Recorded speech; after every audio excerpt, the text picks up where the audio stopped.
I can handle it this way. I expect you to give me your perfect undivided attention and believe everything I have to say.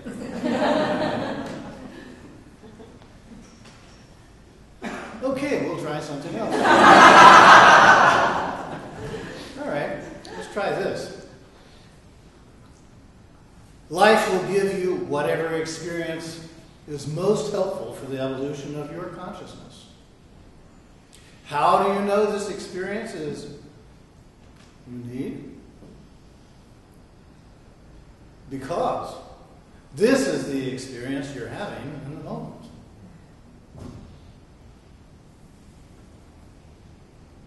So we're encouraged to live in the present and to be present in the moment. But then we're often buffeted by our own expectations of what the moment should be. We're conflicted by what we believe needs to be happening. And then we also find that at times we have great expectations. And we, of course, must do it perfectly. And if others don't act out these three patterns, then it's a well-known fact there's something wrong with them. And the reason why we know this is because we feel so tight in ourselves because of what they're acting out. I fortunately this week have had opportunity to experience where I am in relationship to this ultimate sign of strength. And what am I talking about here? Surrender. Where are you in relationship to your ultimate strength? Like I said, I recently had the opportunity to experience it in the life of others and how it affected me, how I reacted and responded to it, and then to experience it in my own life, and when I didn't do it perfectly, and the result was something that I considered to be just what I didn't want. And I know I'm unique in that because none of you are. And so I just thought I'd share something new with you. Okay. But this piece that I just read to you by Eckhart Tolle kept reverberating within my inner awareness. How did I know that this experience is what I needed? Because it's the experience I'm having. And it helped me through the waking hours and then also through the sleeping hours to begin to feel that part of me who was in such great resistance to this, and to recognize, here I was recognizing this part of me who was resisting, and at the same time realizing it isn't who I am. That was a great relief right there. And you see, sometimes I think we consider strength and weakness in such incompatible considerations with reality that it's no wonder we operate confused. We get to that place of realizing that surrender doesn't mean you don't do anything about something, but it means that you are in the moment, present with what is, and you're able to let go of your resistance to it, your reaction to it, even if you're feeling the reaction inside of you. That there's a part of you that's growing in mastery of recognition that comes to realize I'm not the one that I am experiencing giving all of this resistance to whatever is occurring.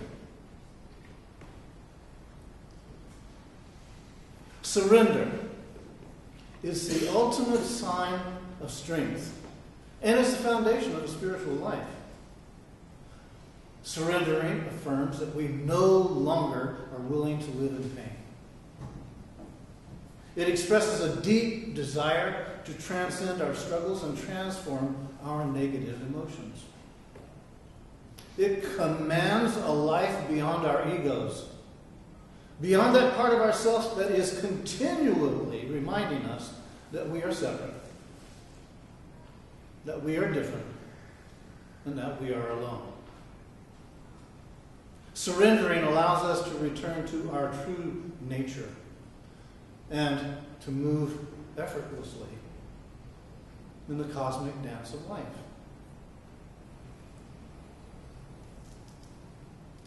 We're all moving in this direction, you see.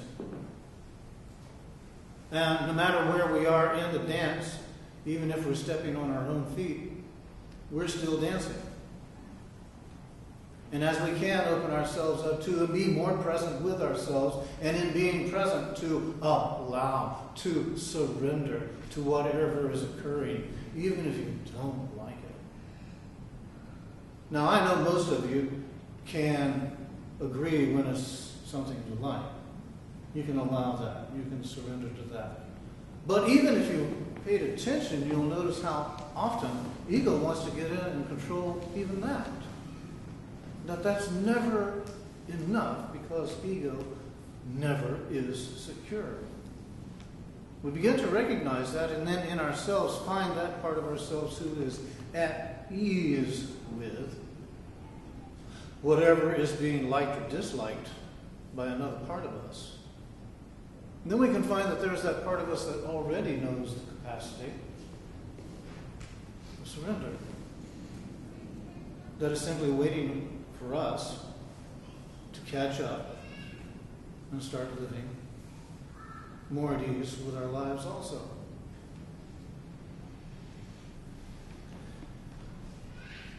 Some of you may consider this to be a type of healing. And that's fine if you do. I have a nice little quote here that I found to be quite intriguing. May I feel all that I need to feel in order to heal. And may I heal all I need to heal in order to feel. Margherita Rigoglioso.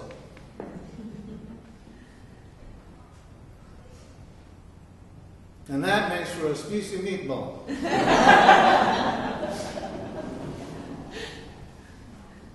Sometimes it is that we get so serious about our lives, and especially about what we don't like about our lives, that we miss out on all the fun that simultaneously could be being experienced if we just let go of our stuff. Sometimes letting go of our stuff is very intimidating and seems to be quite foreboding because of the well of energy that we feel rising up in us that is seeking to escape. Sometimes it seems like, my God, if I take that pressure valve off, it's going to just blow. And again, if we take into account that what's happening is life is giving us the exact perfect opportunity we need in order for the evolution of our consciousness. It's right there for us, always has been. Eventually we get to the place of realizing that surrendering in the moment doesn't mean you can't change anything. It actually includes it. But what you're doing is you're giving yourself space by surrendering instead of diminishing that space, causing that space to seem to disappear by judging it, by resisting it, by getting all amped up because it just doesn't go my way. Get your attention.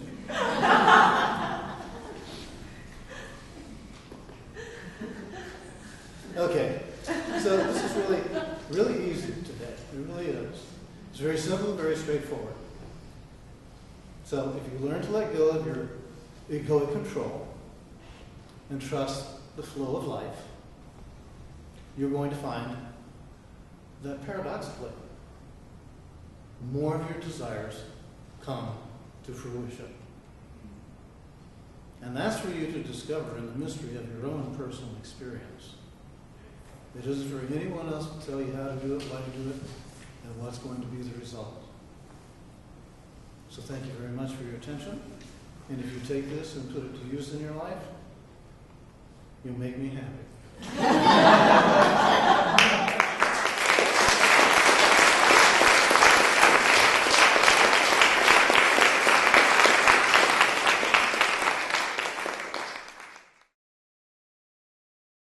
For more information about the Metaphysical Church of Enlightenment or the Rodin Foundation, please go to our website at www.rodin.org. If you have been inspired by the revelations shared in these podcasts, please donate to the Rodin Foundation's ongoing efforts to help others help themselves at www.rodin.org/donate.